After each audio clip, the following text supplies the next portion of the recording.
मुरली अमृत की धारा है धारा, जो देती दुखों से किनारा। मुरली अमृत की धारा है धारा, जो देती दुखों से किनारा।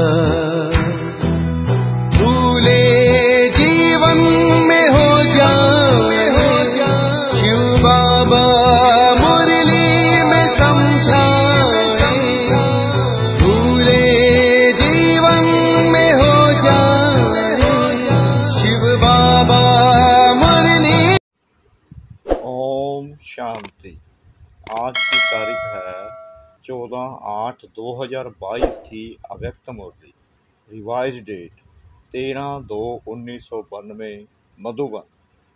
अनेक जन्म प्यार संपन्न जीवन बनाने का आधार, इस जन्म का परमात्म प्यार आज सर्व शक्तियों के सागर और सच्चे स्नेह के सागर दिलाराम बाप दादा अपने अति स्नेही समीप बच्चों से मिलने आए हैं।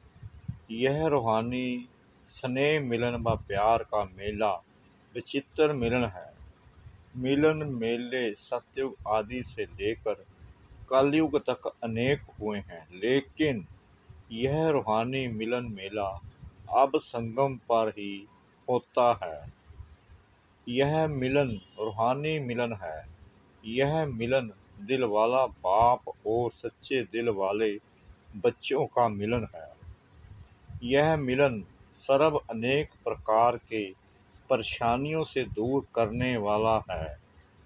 रूहानी शान की स्थिति का अनुभव कराने वाला यह मिलन सहज पुराने जीवन को परिवर्तन करने वाला है। यह मिलन सर्वश्रेष्ठ प्राप्तियों के अनुभूतियों से संपन्न बनाने वाला है। ऐसे विचित्र प्यारे मिलन मेले में आप सभी पद्मा पद्म भाग्यशाली आत्माएं पहुंच गई हो। यह परमात्म मेला सर्व प्राप्तियों का मेला, सर्व संबंधों के अनुभव का मेला, सर्व खजानों से संपन्न बनने का मेला है। संगम युगी श्रेष्ठ अलौकिक संसार का मेला है।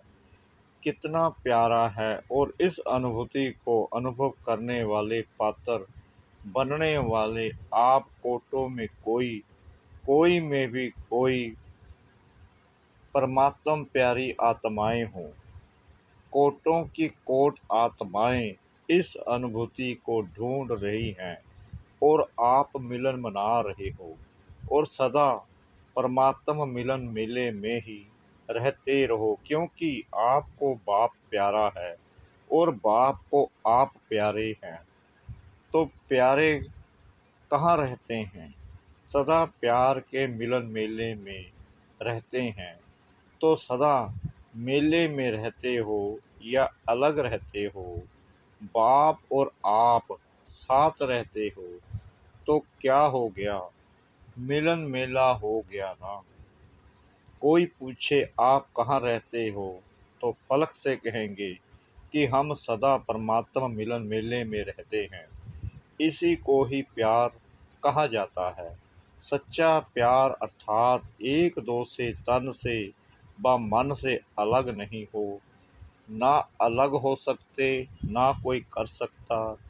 चाहे सारी दुनिया की सरब करोड़ों आत्माएं प्रकृति माया परिस्थितियां अलग करने चाहे, किसकी ताकत नहीं जो इस परमात्म मिलन से अलग कर सके। इसको कहा जाता है सच्चा प्यार। प्यार को मिटाने वाले मिट जाएं, लेकिन प्यार नहीं मिट सकता। ऐसे पक्के सच्चे प्रेमी हो ना। आज पक्के प्यार का दिन मना रहे हो ना। ऐसा प्यार अब और एक जन्म में ही मिलता है। इस समय का परमात्म प्यार अनेक जन्म प्यार संपन्न जीवन की प्रारब्ध बना देता है, लेकिन प्राप्ति का समय अभी है। बीज डालने का समय अभी है। इस समय का कितना महत्व है। जो सच्चे दिल वाले के प्यारे हैं वो सदा लव में लीन रहने वाले लवलीन हैं। तो जो लव में लीन आत्माएं हैं, ऐसे लवलीन आत्माओं के आगे किसी के भी समीप आने की, सामना करने की हिम्मत नहीं है, क्योंकि आप लीन हो। किसी का आकर्षण आपको आकर्षित नहीं कर सकता। जैसे विज्ञान की शक्ति धरनी के आकर्षण से दूर ले जाती है, तो यह लवलीन स्थिति सर्वहद के आकर्षणों से बहुत दूर ले जाती है। अगर लीन नहीं है तो डगमग हो सकते हैं। लव है लेकिन लव में लीन नहीं है। अभी किसी से भी पूछेंगे आपका बाप से लव है, तो सभी हाँ कहेंगे ना। लेकिन सदा लव में लीन रहते हैं तो क्या कहेंगे, इसमें ही नहीं, कहाँ सिर्फ लव है। इस तक नहीं रह जाना, लीन हो जाओ। इसी स्थिति को लीन हो जाने को ही लोगों ने बहुत श्रेष्ठ माना है। अगर आप किसी को भी कहते हो हम तो जीवन मुक्ति में आएंगे, तो वो समझते हैं कि ये तो चक्कर में आने वाले हैं और हम चक्कर से मुक्त करके लीन हो जाएंगे। क्योंकि लीन होना अर्थात बंधनों से मुक्त हो जाना, इसलिए वे लीन अवस्था को बहुत ऊंचा मानते हैं। समा गए, लीन हो गए। लेकिन आप जानते हो कि वह जो लीन अवस्था कहते हैं, ड्रामा अनुसार प्राप्त किसको भी नहीं होती है। बाप समान बन सकते हैं लेकिन बाप में समा नहीं जाते हैं। उनकी लीन अवस्था में कोई अनुभूति नहीं, कोई प्राप्ति नहीं, और आप लीन भी हैं और अनुभूति और प्राप्तियां भी हैं। आप चैलेंज कर सकते हो कि जिस लीन अवस्था या समा जाने की स्थिति के लिए आप प्रयत्न कर रहे हो, लेकिन हम जीते जी समा जाना व लीन होना उसकी अनुभूति अभी कर रहे हैं। जब लवलीन हो जाते हो, स्नेह में समा जाते हो, तो और कुछ याद रहता है। बाप और मैं समान, स्नेह में समाये हुए सिवाय बाप के और कुछ है ही नहीं, तो दो से मिलकर एक हो जाते हैं। समान बनना अर्थात समा जाना, एक हो जाना। तो ऐसे अनुभव है ना। कर्मयोग की स्थिति में ऐसे लीन का अनुभव कर सकते हो। क्या समझते हो? कर्म भी करो और लीन भी रहो। हो सकता है कर्म करने के लिए नीचे नहीं आना पड़ेगा, कर्म करते हुए भी लीन हो सकते हो। इतने होशियार हो गए हो।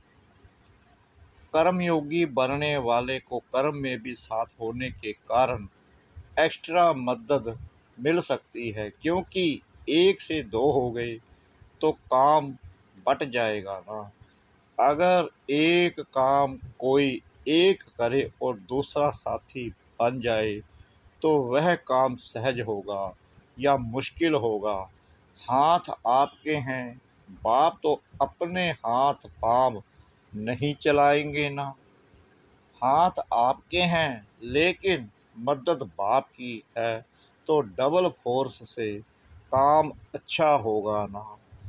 काम भल कितना भी मुश्किल हो, लेकिन बाप की मदद है ही सदा उमंग, उत्साह, हिम्मत, अथकपन की शक्ति देने वाली। जिस कार्य में उमंग, उत्साह व अथकपन होता है वह काम सफल होगा ना।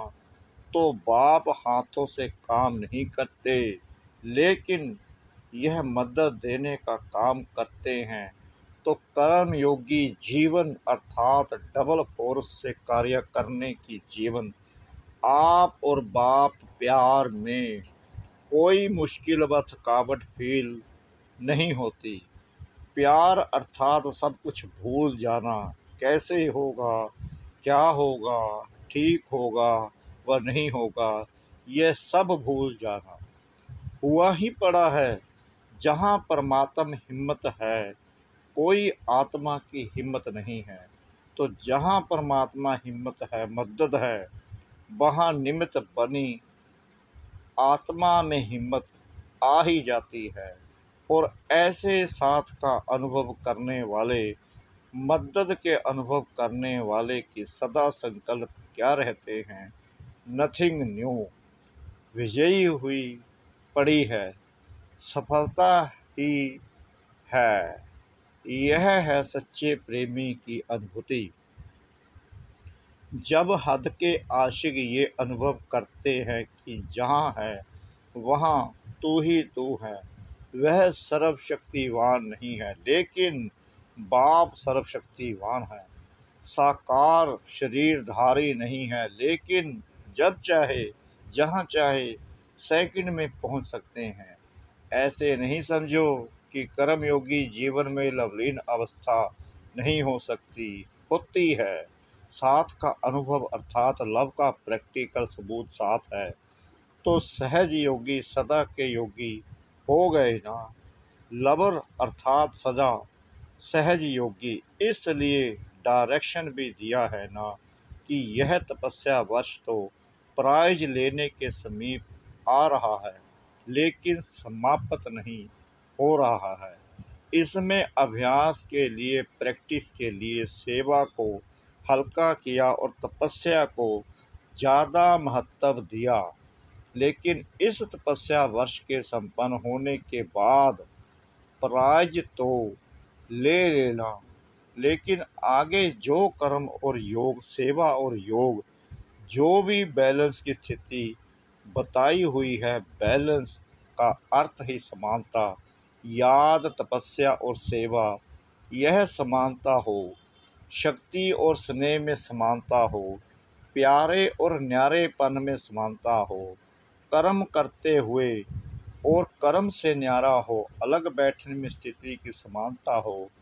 जो इस समानता के बैलेंस की कला में नंबर जीतेगा वो महान होगा। तो दोनों कर सकते हो कि नहीं। सर्विस शुरू करेंगे तो ऊपर से नीचे आ जाएंगे। यह वर्ष तो पक्के हो गए हो ना, अभी बैलेंस रख सकते हो या नहीं। सर्विस में खिटखिट होती है, इसमें भी पास तो होना है ना। पहले सुनाया ना कि कर्म करते भी, कर्मयोगी बनते भी लवलीन हो सकते हैं, फिर तो विजयी हो जाएंगे ना। अभी प्राइज उसको मिलेगा जो बैलेंस में विजयी होगा। आज विशेष निमंत्रण दिया है, आपका स्वर्ग ऐसा होगा। बाप दादा बच्चों के मनाने में ही अपना मनाना समझते हैं। आप स्वर्ग में मनाएंगे, बाप इस मनाने में ही मनाएंगे। खूब मनाना, नाचना, खूब झूलना, सदा खुशियाँ मनाना। पुरुषार्थ का प्रारब्ध अवश्य मिलेगी। यहाँ सहज पुरुषार्थी हो और वहाँ सहज प्रालब्धि हो, लेकिन हीरे से गोल्ड बन जाएंगे। अभी हीरे हो। पूरा संगम युग ही आपके लिए विशेष बाप और बच्चे व कंपेनियन बनने का प्रेम दिवस है। सिर्फ आज प्यार का दिन है या सदा प्यार का दिन है, यह भी बेहद ड्रामा के खेल में छोटे छोटे खेल हैं। तो इतना स्वर्ग सजाया है, उसकी मुबारक हो। यह सजावट बाप को सजावट नहीं दिखाई देती, लेकिन सबके दिल का प्यार दिखाई देता है। आपके सच्चे प्यार के आगे यह सजावट तो कुछ नहीं है। बाप दादा प्यार को देख रहे हैं। वैसे जिसको निमंत्रण देते हैं तो निमंत्रण में आने वाला बोलता नहीं है, निमंत्रण देने वाले बोलते हैं। बच्चों का इतना प्यार है जो बाप के सिवाय समझते हैं कि कुछ अंतर पड़ जाता है। इसलिए दिल का प्यार प्रत्यक्ष करने के लिए आज यह खेल रचा है। अच्छा, सर्व सदा स्नेह में समाई हुई आत्माओं को, सदा स्नेह में साथ अनुभव करने वाली आत्माओं को, सदा एक बाप दूसरा न कोई, ऐसे समीप समान आत्माओं को, संगम युग के श्रेष्ठ प्रारब्ध स्वर्ग के अधिकारी आत्माओं को, सदा कर्म योगी जीवन की श्रेष्ठ कला के अनुभव करने वाली विशेष आत्माओं को, सदा सर्व हद के आकर्षण से मुक्त लवलीन आत्माओं को, बाप का सर्व संबंधों के स्नेह संपन्न याद प्यार और नमस्ते। महारथी दादियों तथा मुख्य भाइयों से जो निमित्त हैं उनको सदा सहज याद रहती है। आप सबका भी निमित्त बनी आत्माओं से विशेष प्यार है ना, इसलिए आप सब समाये हुए हो। निमित्त बनी हुई आत्माओं का ड्रामा में पाठ नूंदा हुआ है। शक्तियाँ भी निमित्त हैं, पांडव भी निमित्त हैं। ड्रामा में शक्तियों और पांडवों को साथ साथ निमित्त बनाया है, तो निमित्त बनने की विशेष गिफ्ट है। निमित्त का पाठ सदा न्यारा और प्यारा बनाता है। अगर निमित्त भाव का अभ्यास सत्य और सहज है तो सदा सबकी प्रगति और सर्व की प्रगति उन्हों के हर कदम में समाई हुई है। उन आत्माओं का कदम धरनी पर नहीं लेकिन स्टेज पर है। चारों ओर की आत्माएं स्टेज को संबद्ध ही देखती हैं। बेहद की विश्व की स्टेज है और सहज पुरुषार्थी की भी श्रेष्ठ स्टेज है। दोनों स्टेज ऊंची है। निमित्त बनी हुई आत्माओं को सदा यह स्मृति स्वरूप रहता है कि विश्व के आगे एक बाप समान का एग्जाम्पल है। ऐसे निमित्त आत्माएं होना स्थापना की आदि से अब तक निमित्त बने हैं और सदैव रहेंगे। ऐसे है ना, यह भी एक्स्ट्रा लक है और लक दिल का लब सबतः बढ़ाता है। अच्छा है, निमित्त बनकर प्लेन बना रहे हो। बाप दादा के पास तो पहुंचता है। प्रैक्टिकल में स्वयं शक्तिशाली बन औरों में भी शक्ति भरते प्रत्यक्षता को समीप लाते चलो। अब मेजॉरिटी आत्माएं इस दुनिया को देख देख थक गई हैं, नवीनता चाहती है। नवीनता के अनुभव अभी करा सकते हो। जो किया बहुत अच्छा, प्रैक्टिकल में भी बहुत अच्छा होना ही है। देश विदेश ने प्लान अच्छे बनाए हैं। ब्रह्मा बाप को प्रत्यक्ष किया, अर्थात बाप दादा को साथ साथ प्रत्यक्ष किया, क्योंकि ब्रह्मा बना ही तब जब बाप ने बनाया, तो बाप में दादा, दादा में बाप समाया हुआ है। ऐसे ब्रह्मा को फॉलो करना अर्थात लवलीन आत्मा बनना, ऐसे ही है ना। अच्छा, पार्टियों से मुलाकात। सभी के दिल की बातें दिला राम के पास बहुत तीव्र गति से पहुंच जाती हैं। आप लोग संकल्प करते हो और बाप दादा के पास पहुंच जाता है। बाप दादा भी सभी के अपने अपने विधि पूर्वक संकल्प, सेवा और स्थिति सबको देखते रहते हैं। पुरुषार्थी सभी हो, लगन भी सब में है, लेकिन वैरायटी जरूर है। लक्ष्य सबका श्रेष्ठ है और श्रेष्ठ लक्ष्य के कारण ही कदम आगे बढ़ रहे हैं। कोई तीव्र गति से बढ़ रहे हैं, कोई साधारण गति से बढ़ रहे हैं। प्रगति भी होती है लेकिन नंबर वार। तपस्या का भी उमंग उत्साह सभी में है, लेकिन निरंतर और सहज उसमें अंतर पड़ जाता है। सबसे सहज और निरंतर याद का साधन है। सदा बाप का साथ अनुभव हो। साथ की अनुभूति याद करने की मेहनत से छुड़ा देती है। जब साथ है तो याद तो रहेगी ना। और साथ सिर्फ ऐसे नहीं है कि साथ में कोई बैठा है, लेकिन साथी अर्थात मददगार है। साथ वाला अपने काम में बिजी होने से भूल भी सकता है, लेकिन साथी नहीं भूलता। तो हर कर्म में बाप का साथ साथी रूप में है। साथ देने वाला कभी नहीं भूलता है। साथ है, साथी है, और ऐसा साथी है जो कर्म को सहज कर्म कराने वाला है। वह कैसे भूल सकता है। साधारण रीति से भी अगर कोई भी कार्य में कोई सहयोग देता है तो उसके लिए बार बार दिल में शुक्रिया गाया जाता है। और बाप तो साथी बन मुश्किल को सहज करने वाले हैं। ऐसा साथी कैसे भूल सकता है। अच्छा, मीठे मीठे सिखलाते बच्चों प्रति माता पिता बाप दादा का याद प्यार और गुड मॉर्निंग। रूहानी बाप की रूहानी बच्चों को नमस्ते। हम रूहानी बच्चों की रूहानी बाप दादा को श्रद्धा भरी प्रेम भरी नमस्ते। शुक्रिया बाबा, शुक्रिया बाबा, शुक्रिया बाबा, इस मीठी मीठी मीठी मुरली के लिए। वरदान। स्मृति के महत्व को जान अपनी श्रेष्ठ स्थिति बनाने वाले अविनाशी तिलकधारी भव। भक्ति मार्ग में तिलक का बहुत महत्व है। जब राज्य देते हैं तो तिलक लगाते हैं। सुहाग और भाग्य की निशानी भी तिलक है। ज्ञान मार्ग में फिर स्मृति के तिलक का बहुत महत्व है। जैसी स्मृति वैसी स्थिति होती है। अगर स्मृति श्रेष्ठ है तो स्थिति भी श्रेष्ठ होगी। इसलिए बाप दादा ने बच्चों को 3 स्मृतियों का तिलक दिया है। सबकी स्मृति, बाप की स्मृति और श्रेष्ठ कर्म के लिए ड्रामा की स्मृति।